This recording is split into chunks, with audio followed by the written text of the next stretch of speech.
सारी बस्ती, आप सब हजरात जो इस इलाका से ताल्लुक़ रखते हैं, इस बुनियाद पर निहायत ही मुबारकबादी के मुस्तहिक हैं कि आप इस इदारा की देखभाल के अल्लाह ने ज़िम्मेदार बनाए हैं। अल्लाह ताला आपके इस अमल को कबूलियत से नवाजे। यहाँ के असातिज़े किराम, यहाँ का तदरीसी व गैर तदरीसी अमला, इस मदरसा की ज़िम्मेदार कमेटी और इस मदरसा के रूह रवां प्रिंसिपल साहिब मौलाना अबुल बशीर अल मदनी हफिज़हुल्लाह और ज़िले क़यादत, तहसील क़यादत और इसी तरह जमीयत अहले हदीस यूनिट के ज़िम्मेदारान, जो भी हजरात इस मदरसा का ताउन करते हैं, इसकी देखभाल करते हैं, अल्लाह ताला आप सबको अजर अजीम से और निहायत ही ज़्यादा अजर से नवाजे। आमीन या रब्बल आलमीन।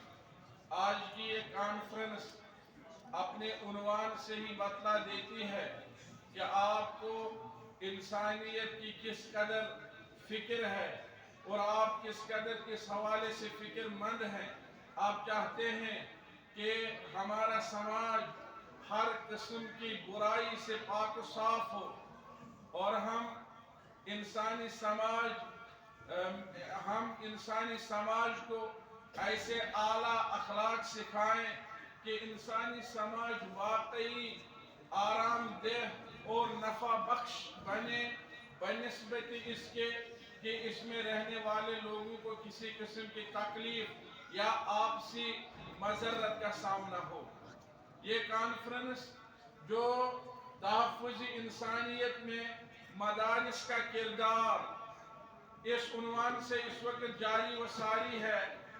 ये दरअसल लोगों तक ये बात पहुँचाने की एक साई जमील है कि लोगों, मदारिस की अहमियत इस्लामी समाज में दूसरी बहुत सी चीज़ों से बढ़कर है।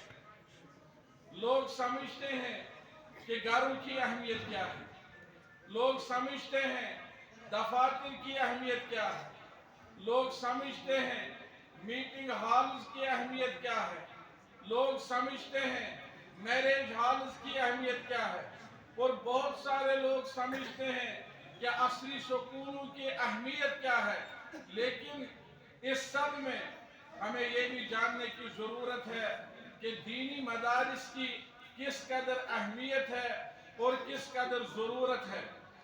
दीनी मदारिस की ज़रूरत और अहमियत, इसको जब तहफ़्फ़ुज़ इंसानियत के साथ जोड़ा जाए तो कुरान और हदीस की आगाही से पता चलता है, नसूस से हम बात ये समझ सकते हैं कि यही वो बुनियादी जगह है, ये मदारिस वो बुनियादी तरबियत गाहें हैं जहाँ से इंसान तहफ़्फ़ुज़ इंसानियत का सबक लेकर के अपने समाज में खिदमत के लिए जाता है। फलौला नफ़र मिन कुल्लि फ़िरक़तिन ताइफ़तुन मिनहुम लियतफ़क़्क़हू फ़िद्दीन व लियुनज़िरू क़ौमहुम इज़ा रजअू इलैहिम। अल्लाह ने फरमाया, ऐसा क्यों नहीं हो रहा है कि हर इलाका से, हर बस्ती से एक जमाअत आए।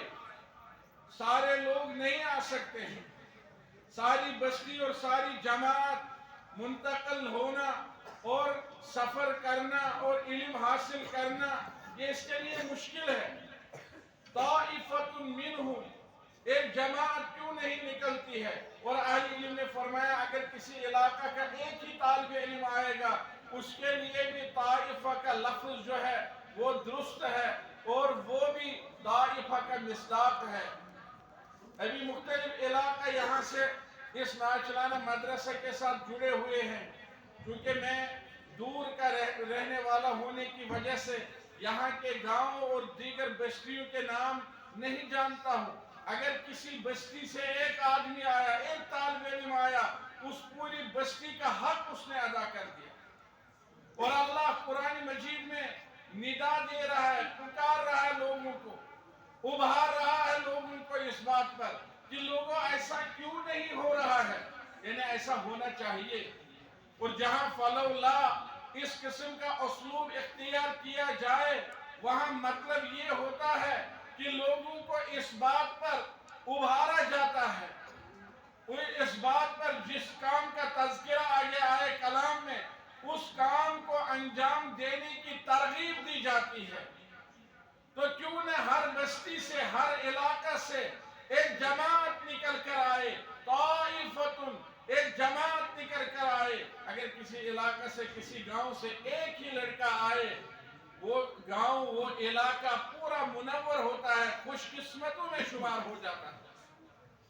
اور یہ کس لیے آنے چاہیے؟ ان کو کیا کرنا ہے؟ لیتفقہوا فی الدین، تاکہ دین کا فہم، دین کی فقہ، دین اسلام کو سیکھیں، قرآن اور حدیث کو سیکھیں۔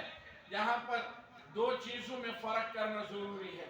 ہم نے دیکھا ہمارے سماج میں ایک مرتبہ ایسا بھی ماحول بنا تھا کہ جب جماعتیں نکل رہی تھی، مساجد میں جاتی تھی، اور وہاں مساجد میں رہ کر کے لوگوں سے کہتی تھی کہ آئیے دین و ایمان کی بات کرتے ہیں، لیکن وہ کوشش جو تھی وہ علم سے دور تھی۔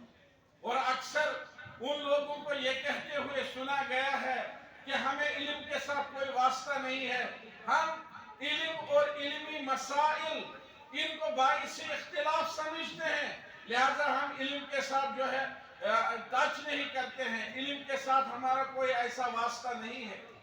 ایک دو کتابوں تک محدود تھے، اور ان کے اعتبار سے وہ دو کتابیں پڑھنے سے اختلاف ہونے کا کوئی احتمال نہیں تھا، لہذا انہوں نے وہ دو کتابیں محدود رکھی تھی اپنے نصاب میں۔ لیکن گردش ایام نے ثابت کر دیا کہ وہ منہج، وہ طریقہ کار زیادہ دیر تک آگے نہیں بڑھ پایا۔ کچھ لوگوں نے جنہوں نے اسے اپنایا، ان کے اخلاق و اعمال میں، ان کے کردار میں اور ان کی زندگی میں وہ اصلاح زیادہ دیر تک قائم نہیں رہ پایا، کیونکہ اس کے پیچھے پھر وہ علمی مدد، جس کو آپ کہہ سکتے ہیں علمی کمک، وہ نہیں تھی۔ اسی لیے اصلاحی مہم جو اللہ کے رسول صلی اللہ علیہ وسلم نے مکہ مکرمہ میں شروع کی، اس کے پیچھے دار ارقم جیسا ایک مدرسہ بھی قائم کیا، جس مدرسے سے اللہ کے رسول صلی اللہ علیہ وسلم اپنے ساتھیوں کو علمی طور پر سیراب کر رہے تھے۔